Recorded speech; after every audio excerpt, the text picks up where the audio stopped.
Hey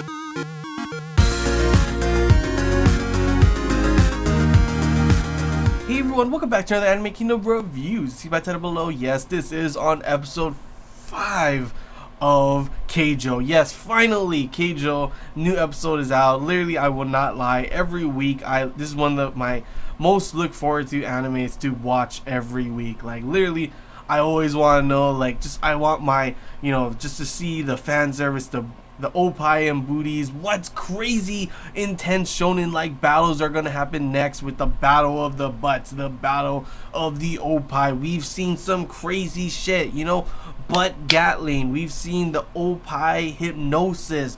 We've seen vacuum butt cannon. Like I said before, in the damn opening, we have the Babylon Gate of booties. What the hell could we see happen next? What else would be crazy? Literally, I get so hyped to see what crazy butt or opai move they will have next. It's such a weird thing to think about. Like, you're excited for, like, you tell your friends, dude, I'm so excited, and you're like, what? You're excited to see what? See a booty move? See an opai move? What are you talking about, And then I would be like full on like, watch Keijo, man, watch Keijo, especially this episode, because we finally get to see Nozomi go up against who she will be going up against, who is Fujisaki, who pretty much we find out, like, I'm not even gonna lie, when I first saw the beginning part, I was like, am I watching the right anime? This is some yaoi stuff, what is going on? And we find out that Fujisaki is a Fujoshi, full on a Fujoshi with a demon butt. Like, her butt, is called Cerberus, and she calls it Serchan, and literally the thing is like a damn homing missile. Like, first you think, what else could they possibly do that would be super crazy?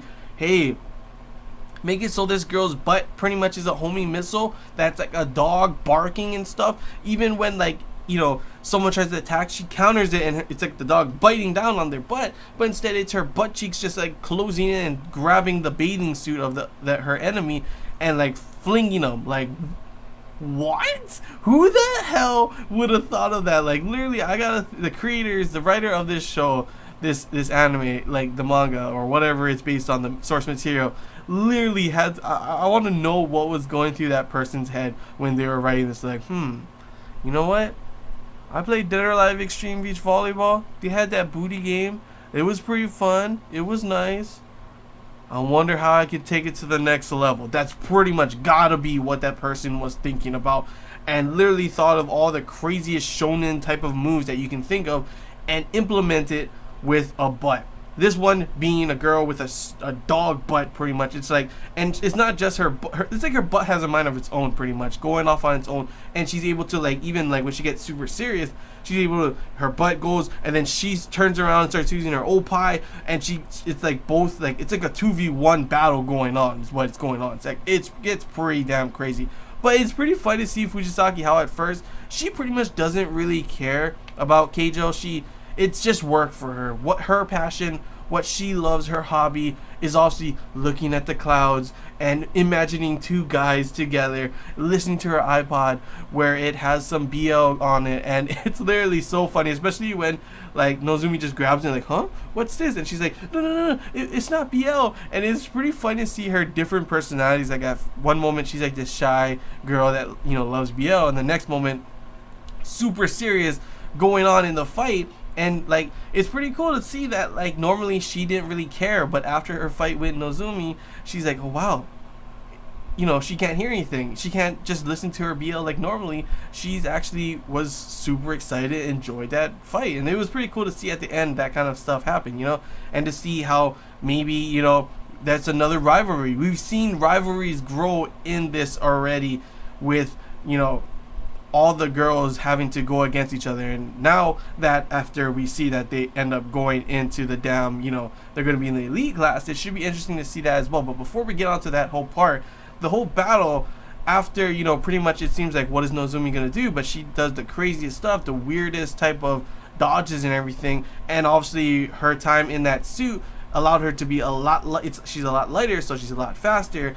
And pretty much Fujisaki could not get a hang of, you know, hitting her. She was surprised at every turn. Usually, from what we learn, is that she like listened like the vibrations of the land and everything, and she's able to counter it like that. That's how she's able to pretty much know exactly what's happening without even turning around.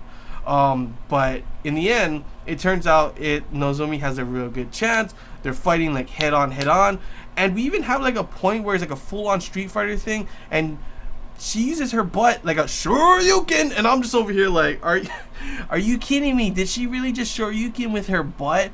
Thank you for that. I was literally laughing like, oh my god, did that really happen? Like literally, I was cracking up. And then it gets to like I said, full-on shonen kind of battles, like a Dragon Ball Z, you know, coming at me against each other kind of moment, where instead of their butts, they're using full Cerberus power versus her vacuum, you know, butt cannon. They're like spinning around the damn land, and then all of a sudden, it's like, who's gonna win with their butts clashing against each other? But in the end, Nozumi's power, her butt, you know, vacuum butt cannon is a lot stronger because of the momentum and everything, and ends up winning. So Nozumi ends up winning, which is kind of sad. It's good, you know, because she won, but sad because that means that Aoba is the only one who ended up losing. And I was really feeling sorry for her, especially seeing her like underneath like the stairs and everything. She was all like kind of wanting to be alone, and I was just like, oh, because you know, she is my favorite character. And I was wondering what's gonna happen. I know she was not gonna get kicked out. You know, we already seen in the opening of her using that special move, which we have not seen yet, so it had to do something where she wouldn't get kicked out. Now, was I expecting her to be in the elite class? It was a little like 50-50 because I didn't know, obviously, because, you know, I thought you would have to win, but the other half because it just feels like you can't separate these four. And of course, at the end, it looks like Aoba's thinking she has to leave, but in the end, it looks like they all ended up passing. We even see that Ujibi Sensei, I forget what her name is, the big sensei, pretty much she gave, you know, permission for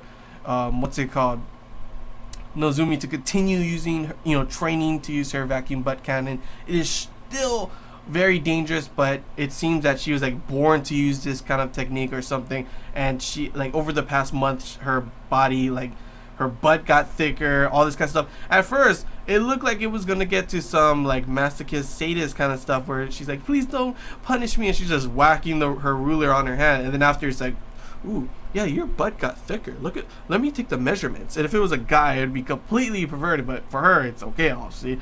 But I was just cracking up. But pretty much in the end, all four girls do end up passing, and everything looks to be all well and good. You know, all of our girls end up passing. Nozumi was able to win and able to continue to train using her vacuum butt cannon, which is like a crazy ass move. I literally cannot wait to see all the moves that are going to happen in the future, especially now that they're in the elite class. So now that we'll be able to see all the other girls, the elite girls, use their crazy ass moves, and by the looks of the preview, we already have a new girl being introduced. She comes out of nowhere when, like, I don't know what the hell's going on, if this is training or something, but like a bunch of wood is like falling down, and she comes out of nowhere, hits all of them and saves them. And they're like, who is this girl? What is this girl? So I'm guessing she's like a new character that's going to be implemented and introduced in the next episode, which should be pretty interesting. But yeah, the episode pretty much ends with all the teachers talking and saying that, don't you want to beat the East? So I'm guessing, like, yeah, there in the future there's going to be a huge competition somewhere along the way with these kind of anime, sport kind of animes. The main thing is always going to be a competition later on in the future, and it looks like that's probably going to be what's going to happen in the future, and that's why she decided to push them into the elite class, not just because they're, you know, really good, but because of that reason as well.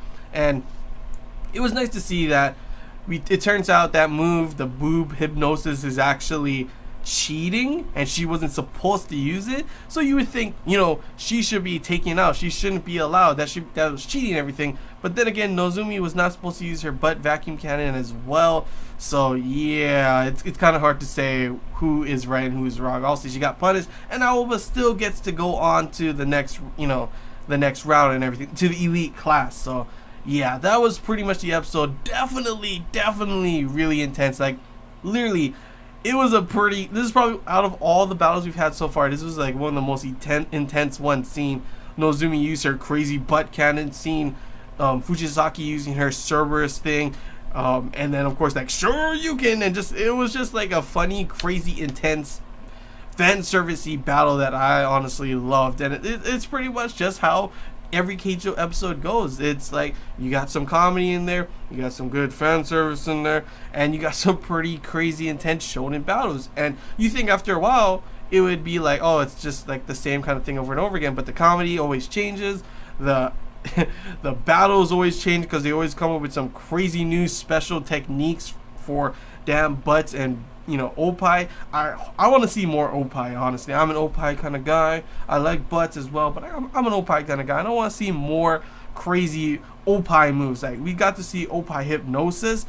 I want to see if there's any crazier ones, and we might get to see that considering we will be seeing more of the elite class girls in the next episodes. But yeah, that's all I really gotta say, guys. Overall, another awesome Keijo episode. I cannot wait to see more. But yeah, that's all I gotta say. So I hope you guys enjoyed this Anime Kingdom review here. If you have any questions, feel free to comment below. If there's anything I missed and you want to talk about, comment below as well. If you did enjoy it, leave a like. If you haven't already, feel free to subscribe for more content. And yeah, that's all I gotta say, guys. So until next week, which we all have to wait for, till the next week of Keijo.